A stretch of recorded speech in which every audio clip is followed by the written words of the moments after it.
का ही विवेचन कर दीजिए। मार्कंडेय ने कहा कि नृत्य के साथ वाद्य जुड़ा रहता है और जो वाद्य संगीत से अपरिचित है वह नृत्य शास्त्र को कैसे सीख सकता है, इसलिए पहले आपको वाद्य विद्या का ज्ञान करना पड़ेगा। वज्र ने कहा कि तो पहले वाद्य संगीत का ही विवेचन कर दीजिए, उसके बाद नृत्य कला सिखा दीजिएगा। मार्कंडेय ने कहा कि वाद्य संगीत को सीखने के लिए गीत विद्या का सीखना आवश्यक है, उसके बिना आप उसमें निपुणता को प्राप्त नहीं कर सकते हैं। वज्र ने कहा कि हे धर्मज्ञ, तो पहले गीत शास्त्र की ही शिक्षा दे दीजिए। वहाँ से मार्कंडेय ऋषि ने ज्ञान की बात प्रारंभ की और कहा कि गीत के दो भेद हैं, संस्कृत और प्राकृत, और तीसरा भेद अपभ्रंश भी है। प्रश्न यह है कि संस्कृत से प्रारंभ किया जाए, प्राकृत से प्रारंभ किया जाए या अपभ्रंश से प्रारंभ किया जाए। मैंने विचार किया कि साहित्य पर चर्चा करते समय पूर्ववर्ती अपभ्रंश की थोड़ी चर्चा करूंगा और बाद में परवर्ती अपभ्रंश से चर्चा की जाए। इस उदाहरण के साथ ही यदि हम स्थानवाची बात करें तो एक बड़ा उदाहरण परवर्ती अपभ्रंश यानी अवहट्ठ साहित्य में हेमचंद के यहाँ दिखलाई पड़ता है और दूसरा संदेश रासक में अब्दुल रहमान के यहाँ। अब्दुल रहमान यानी अब्दुर्रहमान जब हम कहते हैं तो हिंदी के पहले मुस्लिम कवि के विषय में हम चर्चा कर रहे होते हैं। अब्दुल रहमान ने एक बड़ा चर्चित ग्रंथ लिखा, खंडकाव्य संदेश रासक। इस संदेश रासक में 4 शहरों की चर्चा है, मूलस्थान, शाम्बपुर, विजयनगर और गुजरात के शहर। इन 4 शहरों की चर्चा वे करते हैं। वस्तुतः हिंदी साहित्य में इसे एक विरह प्रधान काव्य के रूप में पढ़ाया जाता है और विरह कविता के रूप में पढ़ाते समय इसके अन्य विषय छूट जाते हैं। वस्तुतः एक विजयनगर की विरहिणी नायिका है, उसका पति खंभात में काम करता है और एक पथिक मुल्तान और उसके एक शहर शामपुर से होते हुए अपने राजा के पत्र को लेकर, सूचना को लेकर खंभात जा रहा है। उस नायिका से उसकी भेंट हो जाती है। नायिका पूछती है कि कहाँ से हो और कहाँ जा रहे हो। जिस गर्व के साथ उस पथिक ने, जो शामपुर मुल्तान से आ रहा था, प्राचीन नाम मुलस्थान से आ रहा था, उस शहर का जो वर्णन करता है वह वर्णन कला, साहित्य, संस्कृति, इतिहास और भूगोल सबको समझने के लिए पर्याप्त है। वो कहता है कि मैं उस स्थान से आ रहा हूँ जिस स्थान पर उत्तुंग धवल रंग के शिखरों वाले विशाल भवन हैं। उस शहर में चारों वेदों का पाठ होता है। शाम्बपुर वह स्थान है जहाँ पर महाभारत और नल दमयंती की कथाएं होती हैं। मैं उस शहर का निवासी हूँ जहाँ रामायण के आधार पर लीलाएं होती हैं, नाटक होता है। इतना बतलाने के साथ मेरे मन में ये प्रश्न उठता है कि आज का व्यक्ति जब किसी शहर का परिचय देगा तो क्या क्या परिचय देता है। लगे हाथ वो ये भी बतलाता है कि हमारे शहर में कोई भी व्यक्ति अशिक्षित नहीं है, अपढ़ नहीं है, मूर्ख नहीं है, सभी पंडित हैं। और यह भी बतलाता है कि पर्यावरण की दृष्टि से, वृक्षों की दृष्टि से, नृत्य और संगीत की दृष्टि से हमारा शहर कितना समृद्ध है। हम लोग कई बार लोग पूछते हैं कि आप कहाँ के हो, तो बहुत गर्व के साथ कहते हैं मैं वहाँ से हूँ जहाँ विश्वनाथ मंदिर है, बाबा विश्वनाथ है। बहुत आगे बढ़ते हैं तो कहते हैं कि जहाँ काशी हिंदू विश्वविद्यालय है और मैं वहाँ का विद्यार्थी हूँ। लेकिन हम ये नहीं कह पाते कि मैं उस शहर का हूँ जहाँ कोई भी व्यक्ति अपढ़ नहीं है। लेकिन वह पथिक कहता है कि मूलस्थान शामपुर वह शहर है कि जहाँ पर कोई भी व्यक्ति अपढ़ और निरक्षर नहीं है। कलाओं की चर्चा करता है, संगीत की चर्चा करता है, साथ साथ वो वनस्पतियों की चर्चा करता है। वनस्पतियों की चर्चा के क्रम में हम ये देखते हैं कि प्रचलित पौधों का नाम, वृक्षों का नाम तो कवि ने लिया ही है, वे आयुर्वेदिक पौधों का नाम लेते हैं और उसको पढ़ते हुए ऐसा लगता है कि अब्दुल रहमान किसी भैषज्योद्यान का वर्णन कर रहे हैं और कह रहे हैं कि हमारे शहर में जो वृक्ष हैं उसमें हरे का वृक्ष है, बहेड़े का वृक्ष है, आंवले का वृक्ष है, धतूरा है, मंदार है, तमाल है, चीड़ है और ऐसी तमाम पता नहीं कितने ही आयुर्वेदिक पौधों का वर्णन हेमचंद ने किया है। तो ये पूरा का पूरा जो वर्णन है मूलस्थान और शामपुर का, ये पूरा का पूरा जो वर्णन है ये बतलाता है कि कला, साहित्य और संगीत और संस्कृति को जोड़कर पहला ही कवि जो हिंदी का मुस्लिम कवि है और पहला मुस्लिम कवि जो अवहट्ठ का कवि है उसका विवेचन किस प्रकार से करता है। जब हम कलाओं की बात करते हैं तो दो कलाएं हमारे ध्यान में सबसे पहले आती है, एक गांधार की कला और मथुरा की कला। और इस विषय के अंतर्गत हम वास्तुकला, मूर्ति कला और चित्रकला को लेते हैं। वास्तुकला के अंतर्गत भवन, मंदिर, स्तंभ, स्तूप, चैत्य आदि का विवेचन करते हैं। हम मूर्ति कला में सभी प्रकार की मूर्तियों का वर्णन करते हैं और जो चित्रकला की बात करते हैं तो अजंता से लेकर खजुराहो से लेकर तमाम प्रकार की शैलियों में बनी हुई मूर्तियों, प्रतिमाओं और भवनों का वर्णन करते हैं जो उसमें बनी हुई है, निर्मित है। इस दृष्टि से हम नागर शैली के चित्रों में उड़ीसा के लिंगराज, कोणार्क का सूर्य मंदिर, खजुराहो के मंदिर और दक्षिण के शैली में स्तूप, गोपुर, प्रवेश द्वार और गज पृष्ठिका के ऊपर जो छत है, मंदिरों के अलंकरण हैं, उसकी चर्चा करते हैं। और जो शैव मंदिर जो वेशर शैली के उदाहरण हैं, उन शैल मंदिरों की भी हम चर्चा करते हैं।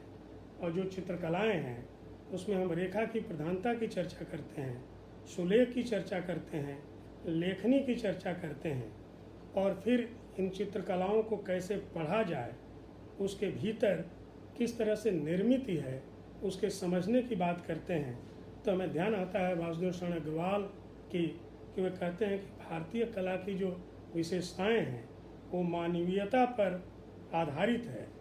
और फिर कभी दर्शन के आधार पर विवेचन करने की बात आती है तो कश्मीर से अभिनव गुप्त की स्मृति आती है कि भाव के प्रसंग में चेतना का उन्मिलन रस है और इस रस की अभिव्यक्ति का माध्यम संगीत और नृत्य है और संस्कृति का एकत्व, सहिष्णुता, दया, आचार विचार, लोक व्यवहार और तमाम प्रकार के ज्ञान को हम जब जोड़ते हैं तो ये पूरी की पूरी संस्कृति, कला और चित्र के साथ एक हमारे मानस पटल पर स्मृति जागृत होती है कि किस तरह से तीनों को जोड़ करके पढ़ा जाए।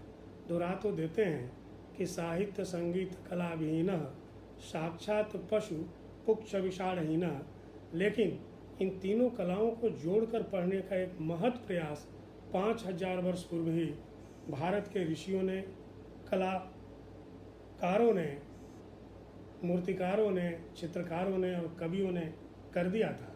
जब हम गांधार कला की बात करते हैं तो आज के गांधार की बात नहीं है, वो हमारी चेतना का गंधार है, हमारी स्मृतियों का गंधार है, हमारी परंपरा का गांधार है। और जिस कला के भीतर आज के ईरान से लेकर मानसरोवर तक समाहित होता है हमारी स्मृतियों में, और उसके बिना हम उसकी बात कर नहीं सकते। जब गांधार की बात करते हैं तो बोधिसत्व हमारे आंखों के सामने होते हैं, बुद्ध की तमाम मूर्तियां हमारे आंखों के सामने होती हैं। पीपल से स्तूप में कमल पुष्प का अंकन है, कहीं धर्मराज का स्तूप जो तक्षशिला में कभी था उसके स्तंभों के तोरण द्वार हैं और तमाम ताकों में बनी हुई बुद्ध की प्रतिमाएं हैं। इसके अलावा बुद्ध का महाभिनिष्क्रमण है, धर्मचक्र परिवर्तन है। इसके बाद विभिन्न प्रकार के परिनिर्माण से जुड़े हुए चित्र हैं जो जातक कथाओं में अंकित है।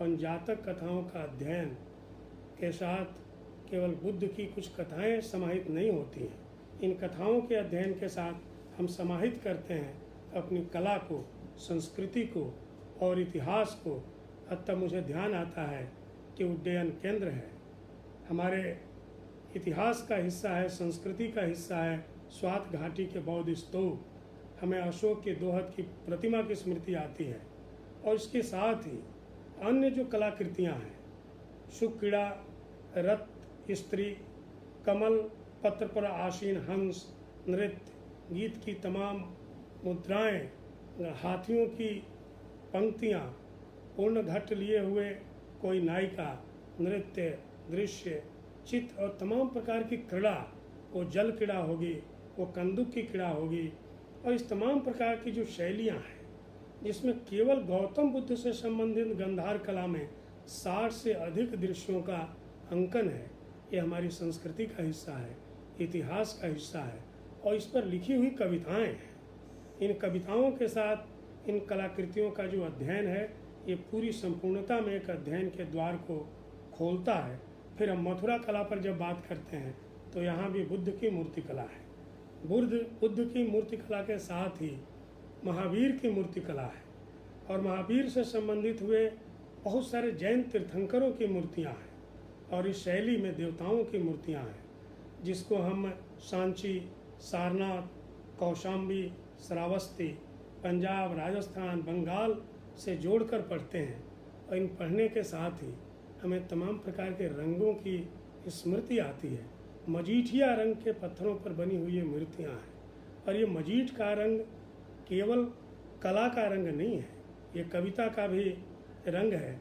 बिहारी ने बहुत सुंदर नीत के दोहे में कहा कि ज्यों चाहत हो चटक न घटे, मैलो हो या न मित, रज राजस न छुआइए, नेह चिक्कनो चित्त। यानी ये चटक का रंग मजीठ का रंग है।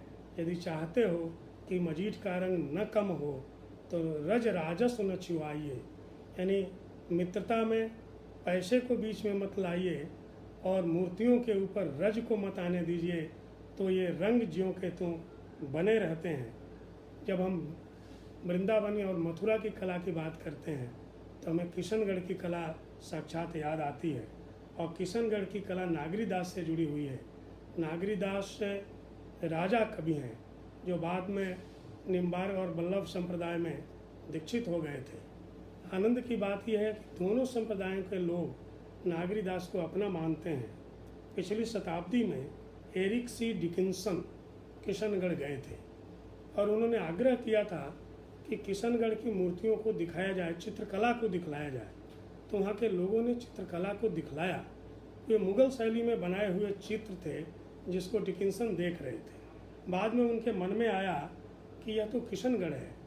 उन्होंने दिखाने वाले से कहा कि ये किशनगढ़ है, कृष्ण के नाम पर इस शहर का नाम है, तो कृष्ण से बनी हुई कुछ मूर्तियों को हमें दिखलाइए। कृष्ण से बनी हुई मूर्तियों को लेकर एक व्यक्ति आया।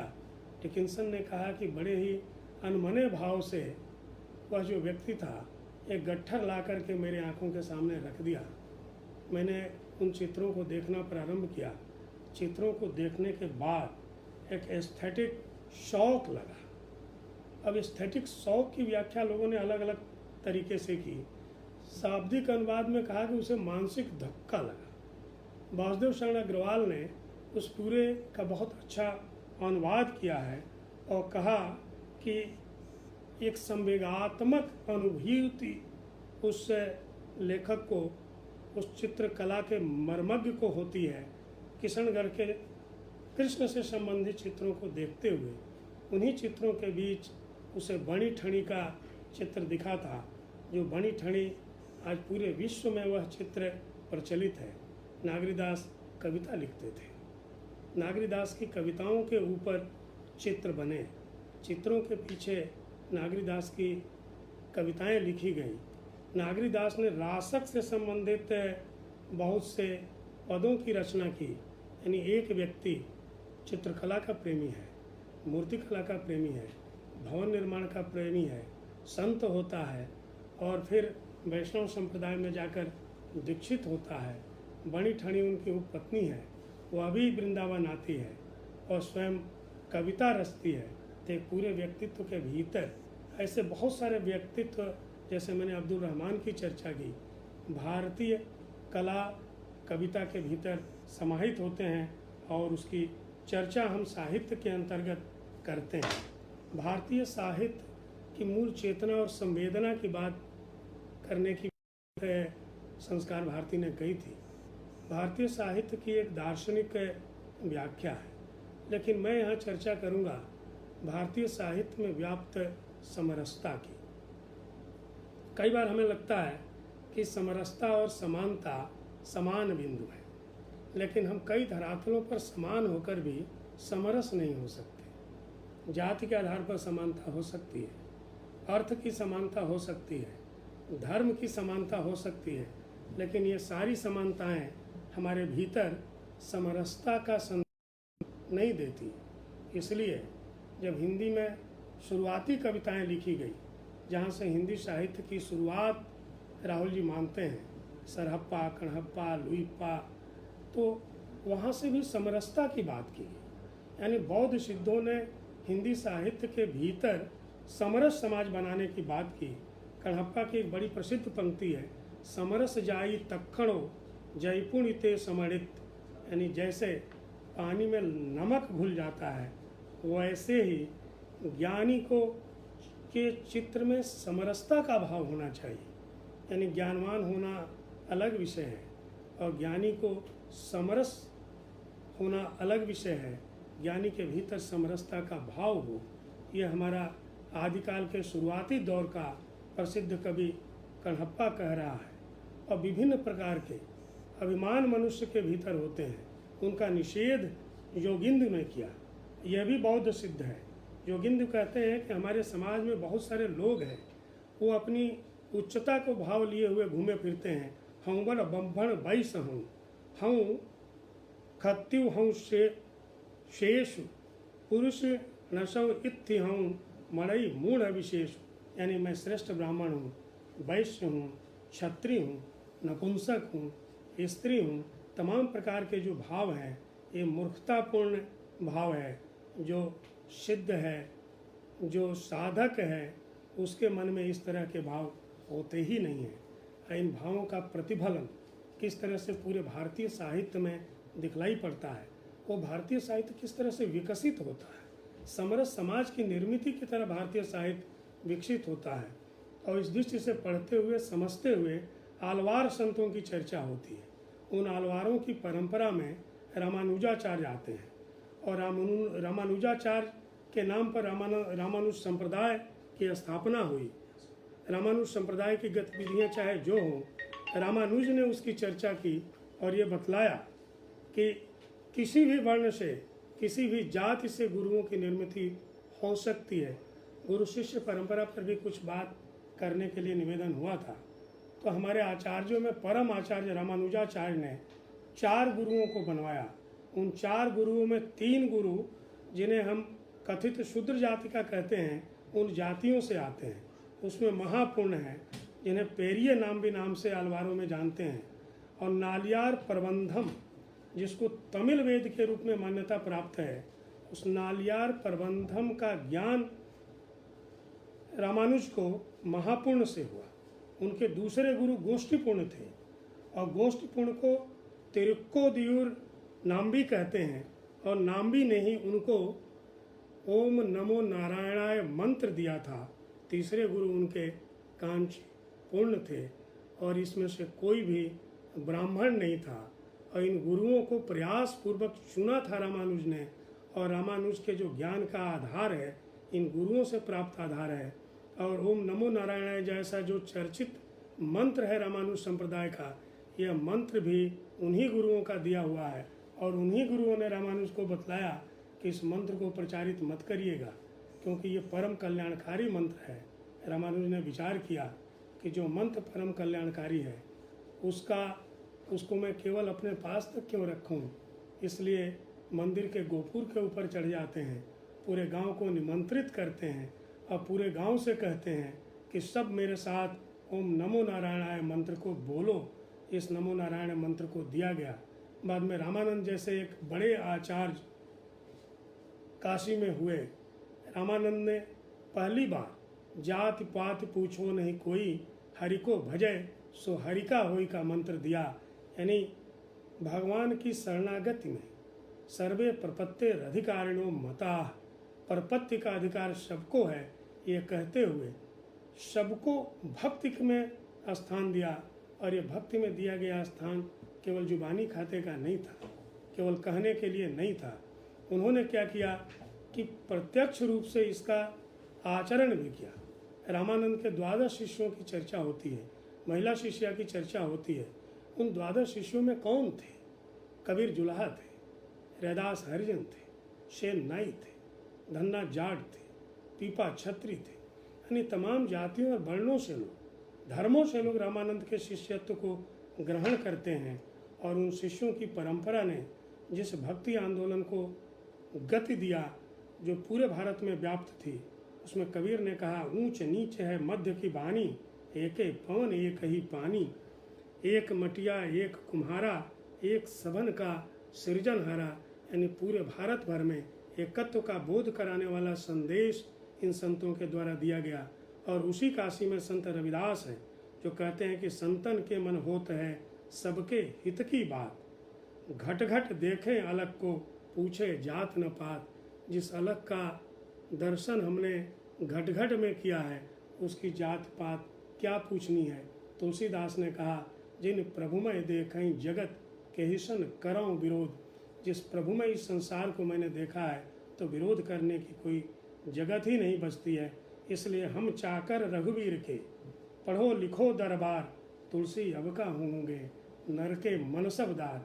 यानी नर के मनसबदार कहने के साथ एक नई धारणा हिंदी कविता के भीतर प्रकट होती है। इस धारणा को अन्य कवियों ने भी अपनाया है, यानी ये यथार्थ की धारणा है। सबसे बड़ी बात कि स्वाभिमान की धारणा है। हम विद्यापति को याद करते हैं जिन्होंने अवहट्ट भाषा में कीर्तलता को लिखा। कीर्त सिंह सहायता लेने के लिए जौनपुर आते हैं, मुस्लिम राजा से लड़ने के लिए मुस्लिम राजा की सहायता लेने के लिए आते हैं। लेकिन जौनपुर की जो स्थिति है उस समय हिंदुओं और ब्राह्मणों के ऊपर जो अत्याचार हो रहे थे, उन अत्याचारों का वर्णन करना कीर्तिलता का कभी भूलता नहीं है। रामविलास जी ने याद किया है कि यथार्थ की कविता एक तरह से प्रारंभ होती है विद्यापति के साथ, स्वाभिमान की कविता शुरू होती है इन कवियों के साथ। तुलसीदास ने सीधे सीधे कहा कि तुलसी सरनाम है गुलाम है राम को। जो राम की गुलामी करता है वो मनुष्यों की गुलामी कर नहीं सकता। तुलसी तो किसी के दरबार में नहीं थे, लेकिन दरबार में रहने वाले कवियों के भीतर भी यह स्वाभिमान था। गंग कवि अकबर के दरबारी कवि थे, लेकिन गंग के गांव में रहने वाले जब कुछ लोगों के ऊपर आक्रमण हुआ जहांगीर के समय, तो गंग को विरक्ति होती है उस दरबार से, उस दरबार को छोड़ा। कई बार जहांगीर का नाम लेते हैं, कुछ लोग नूरजहां का नाम लेते हैं, बात चाहे जिसको भी हो। जहाँ गंग कवि को सजा मिलती है। कई बार लोग पूछते हैं कि तुलसीदास को गंग के समानांतर क्यों रख कर के पढ़ा जाता है। तो एक स्वाभिमानी कविता के धरातल पर तुलसीदास और गंग एक जैसे खड़े होते हैं। शास्त्र ज्ञान के धरातल पर दोनों एक जैसे खड़े होते हैं। गंग को हाथी से पढ़वा दिया गया, गंग के मुंह से चू नहीं निकली। लोगों ने व्यंग में पूछा कि और कविता लिखोगे। गंग कहते हैं कि इंद्र के दरबार में कवियों की कमी हो गई है। किसी ने कहा कि गंग ने कहा कि गणेश आए हैं गंग को स्वर्ग ले जाने के लिए। किसी ने कहा कि इंद्र ने ऐरावत भेजा है गंग को ले जाने के लिए। इसी तरह से बहुत सारे संगीतज्ञ तानसेन अकबर के दरबार में आते हैं। तानसेन सद्य क्या स्वयं धर्मांतरित थे और तानसेन ने तमाम देवी देवताओं की आराधना में कविताएं लिखी।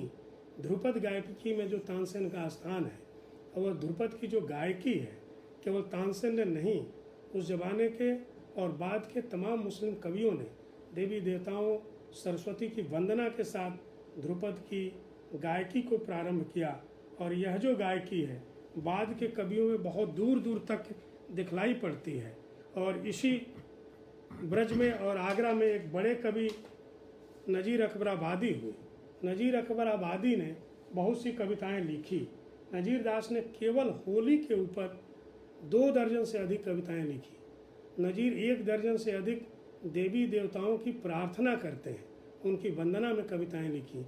वो कृष्ण की वंदना तो करते ही हैं, दुर्गा की वंदना करते हैं, सरस्वती की वंदना करते हैं और तो और भैरवनाथ की वंदना की भी कविताएं नज़ीर अकबराबादी ने लिखी। वो काशी में दुर्गा मंदिर के होने वाले मेले का वर्णन करते हैं। यानी नज़ीर अकबराबादी जैसे कवियों ने हिंदी साहित्य और उसके विभिन्न क्षेत्रों में की जो समृद्ध परंपरा है उसको और अधिक समृद्ध कर रहे थे। और ये परंपरा केवल आधुनिक काल की नहीं, केवल आदि काल की नहीं, केवल मध्य काल की नहीं। जब हम कहते हैं तो इसमें मुस्लिम कवि हमसे छूट जाते हैं, जिसमें रहीम है, रज्जब है, रसखान है, ताज है। कई बार तो न बतलाया जाए तो समझ में भी नहीं आएगा कि मुस्लिम कवियों की रचनाएं हैं। रहीम ने लिखा अच्युत चरण तरंगिणी शिवसिर मालति माल, हरि न बनायो सुरसरी कीजव इंदव भाल। वो शिव होना चाहते हैं, विष्णु के नहीं। विष्णु के चरणों से गंगा निकलती है, शिव उस गंगा को अपने शिव पर धारण करते हैं। ये कविताएं रहीम की हैं। रहीम को जब राज्य निकाले की सज़ा हो गई और रहीम चित्रकूट आते हैं तो धीरज स्वयं को बढ़ाने के लिए, स्वयं का साहस बटोरने के लिए वो याद किसको करते हैं तो राजा रामचंद्र को याद करते हैं। चित्रकूट में भटकते हुए रहीम की स्मृति में राम आते हैं। चित्रकूट में भटक रहे रहीमन अवध नरेश, जही पर विपदा पड़त है सोई आवत यही देश। और इस तरह की सांस्कृतिक कविताएं दक्षिण उत्तर पूर्व पश्चिम सभी प्रांतों में मुस्लिम कवियों की रचनाएं हैं। इन कवियों ने ये परहेज नहीं किया कि ये मूर्ति है, कि मंदिर है, कि मस्जिद है। उन त्योहारों को याद करते हैं, उपासना पद्धतियों का स्मरण करते हैं, देवी देवताओं को स्मरण करते हैं।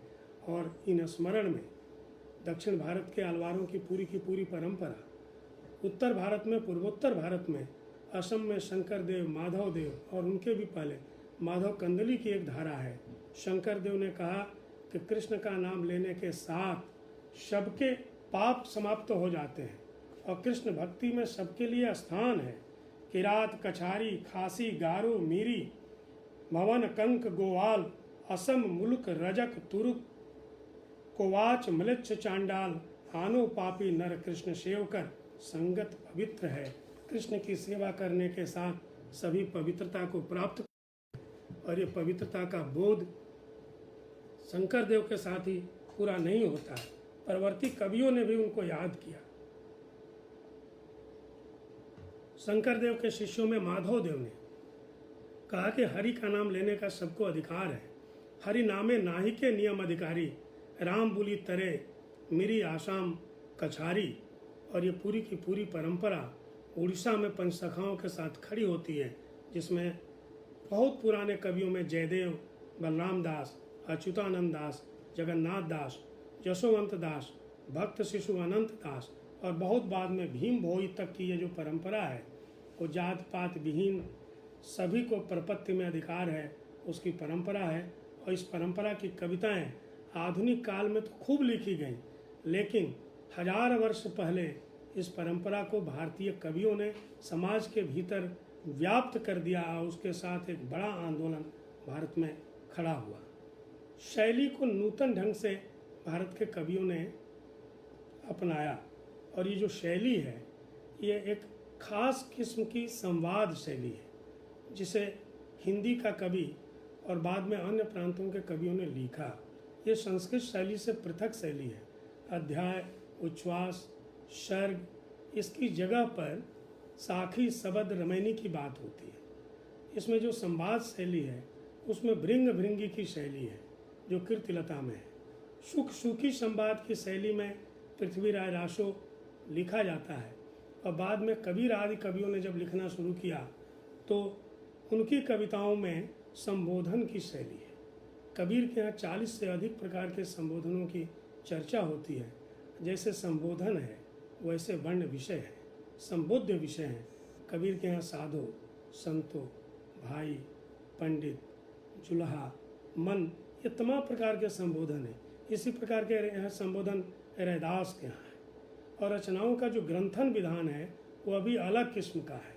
यानी हम जब उसे कला के साथ जोड़कर देखते हैं तो मध्यकाल के तमाम कवियों ने चाहे वो गुजरात का हो, चाहे उत्तर प्रदेश का हो, बंगाल का हो, चाहे महाराष्ट्र से आता हो। रागों और अंगों के भीतर कविताओं का निबंधन होता है। अंगों का विधान तो बहुत बाद में दादू पंथ के संतों ने प्रारंभ किया। उसी पद्धति में कबीर पंथ की रचनाएं भी संग्रहित की गईं। अंग चैप्टर के लिए, अध्याय के लिए प्रयुक्त हुए। राग सूरदास के पदों में भी मिलेंगे, दादू दयाल के यहाँ भी मिलते हैं और तमाम संतों के यहाँ।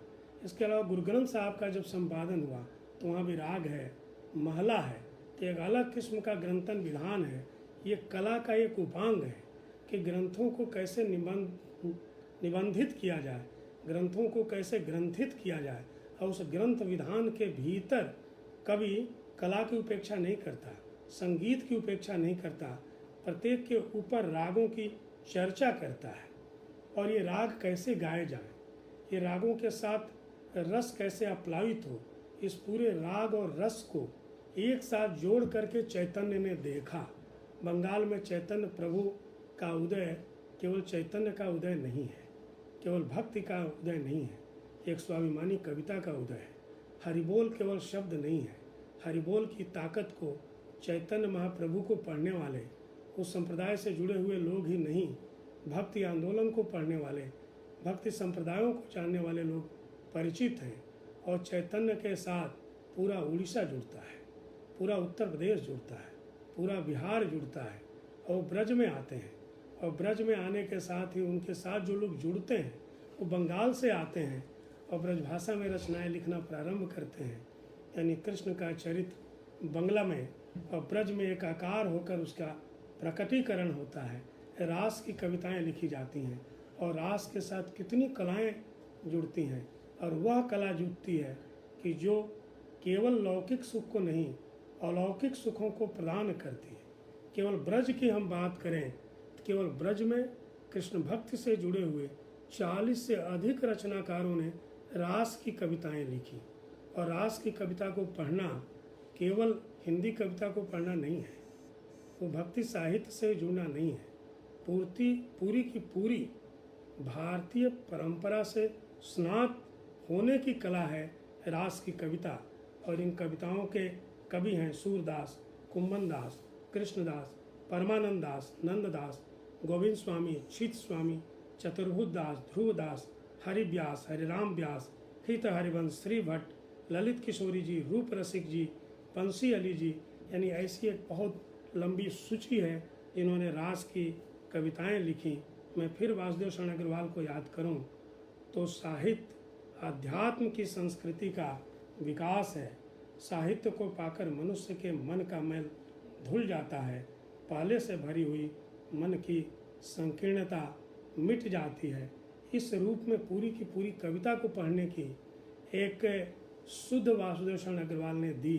साहित्य के पाठक और रसिक कलाओं को छोड़ते हुए केवल शुद्ध कविता की खोज में जिन कविताओं को पढ़ते हैं, उसके अतिरिक्त भारतीय संस्कृति से उपजी हुई कविताओं ने कला को और संगीत को कभी नहीं छोड़ा।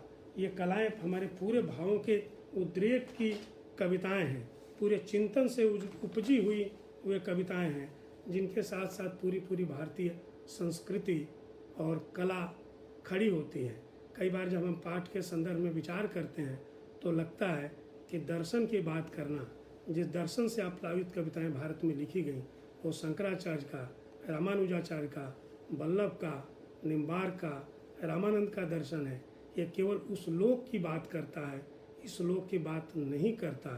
भारतीय संगीत, कला और कविता इस लोक की भी चिंता करती है, उस लोक की भी चिंता करती है, यानी पारलौकिक उन्नति की भी बात करती है और इस लोक की उन्नति की भी बात करती है।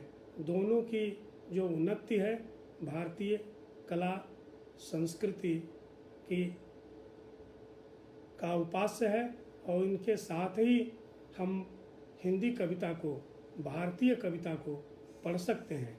इन सबको जोड़कर पढ़ना एक तरह से इस लोक को भी और उस लोक के भी आनंद की अनुभूति कराना है, पूरे भारत की पहचान कराना है। और जिस होता है पूरा का पूरा भारत, यानी उस भारत की कल्पना जो भारतीय संस्कृति और कला के अंतर्गत है, जो आज भारत का हिस्सा नहीं है, वह भी भारतीय कला और संस्कृति और साहित्य के भीतर समाया हुआ है।